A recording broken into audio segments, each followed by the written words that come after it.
તાપીના સોનગઢ ખાતે ભાજપા દ્વારા યુવતી સંમેલનનું ભવ્ય આયોજન કરવામાં આવ્યું હતું। ભાજપા દ્વારા આયોજિત આ યુવતી સંમેલનમાં જિલ્લાનું નામ રોશન કરનાર અનેક આદિવાસી યુવતીઓનું સન્માન કરાયું હતું। ત્યારે કાર્યક્રમમાં તાપી જિલ્લાના ભાજપા પ્રભારી માગુભાઈ કથિરિયા સહિત મોટી સંખ્યામાં યુવતીઓ ઉપસ્થિત રહી હતી, જેમાં યુવતીઓએ પોતાના પ્રતિક્રિયા આપતા જણાવ્યું હતું કે આવા કાર્યક્રમો થકી અમને પ્રોત્સાહન અને આગળ વધવાની પ્રેરણા મળે છે।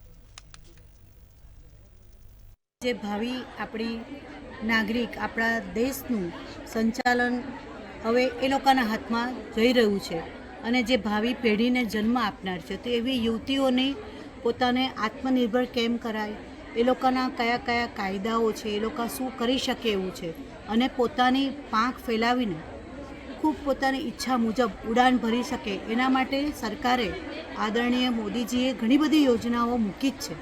પછી કોઈ પણ કક્ષા